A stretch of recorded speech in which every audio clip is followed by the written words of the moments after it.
Pemirsa, setelah menjalani pemeriksaan selama lebih dari 12 jam, mantan Direktur Program Siar TVRI, Irwan Hendarmin, dijebloskan ke rumah tahanan Salemba, Jakarta.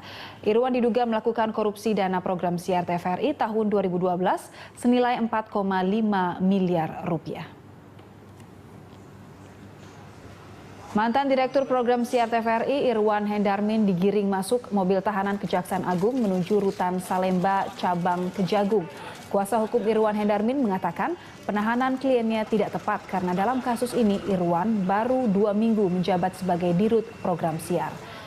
Ia mempertanyakan Direktur Program Siar sebelumnya yang hingga saat ini belum juga ditetapkan sebagai tersangka. Kasubdit Tindak Pidana Korupsi Kejaksaan Agung Sarjono Turin mengatakan total tersangka dalam kasus korupsi program Siar, maksud kami program Siap Siar TVRI, sudah ada 4 orang termasuk komedian Mandra.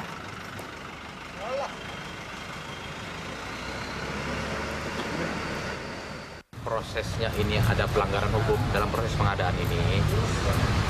Saatnya yang paling bertanggung jawab dalam kegiatan ini adalah Dirut dan Direktur Keuangan. Karena jelas-jelas ada buktinya menyetujui direktur ini.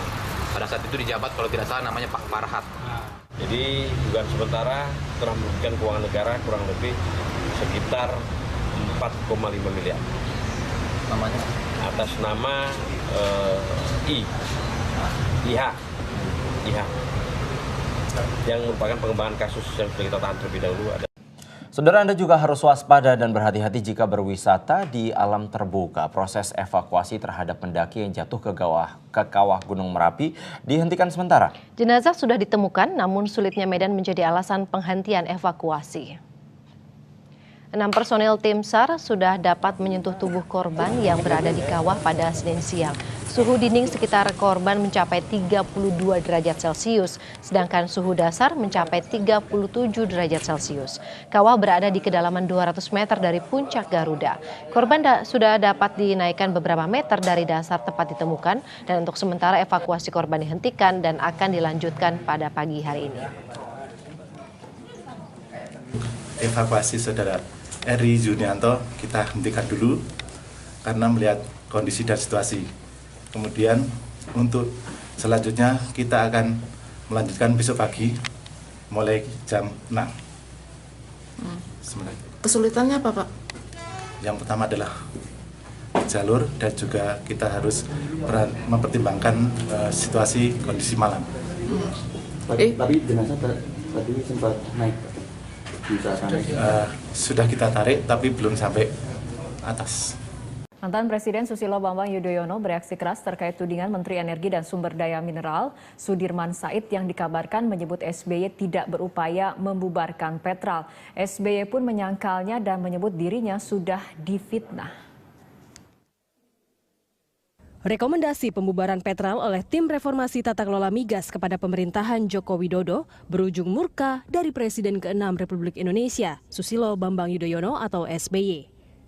SBY murka terhadap tudingan Menteri ESDM Sudirman Said bahwa pemberantasan mafia migas di zaman SBY berhenti di meja Presiden.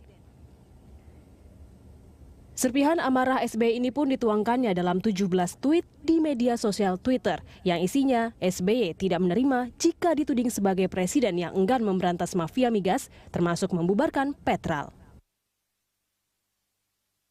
Sudirman Said pada hari Minggu 17 Mei 2015 mengungkapkan bahwa di masa pemerintahan Presiden SBY kerap kali upaya pembenahan mafia migas hanya berhenti di meja kerja Presiden.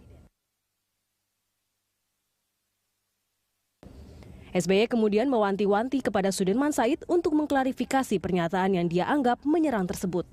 Ia pun memastikan bahwa ia pernah membentuk Satgas Pemberantasan Mafia Migas untuk memberantas para mafia.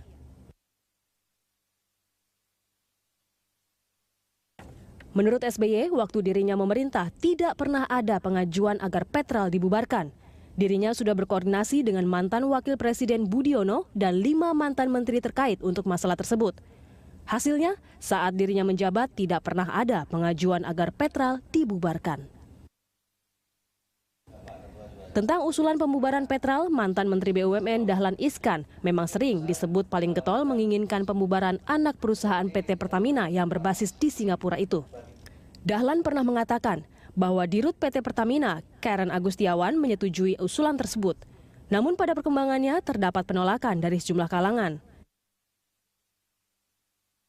Dan rupanya, menurut Ketua Tim Reformasi Tata Kelola Migas Faisal Basri, gagalnya Dahlan membubarkan Petral karena ada kekuatan besar yang berada di balik Petral dan kedudukannya di atas Dahlan Iskan. Kembali ke tweet SBY. Selain SBY menuduh Sudirman Said sedang memfitnah dirinya, ia juga menilai Menteri SDM itu dan pemerintahan Joko Widodo sedang memoles citra dengan mempermasalahkan pemerintahan sebelumnya. SBY mengakui dirinya saat ini tidak memiliki kekuasaan seperti sedia kala. Ia pun mengaku sulit menghadapi penguasa saat ini. Tim Liputan Berita 1.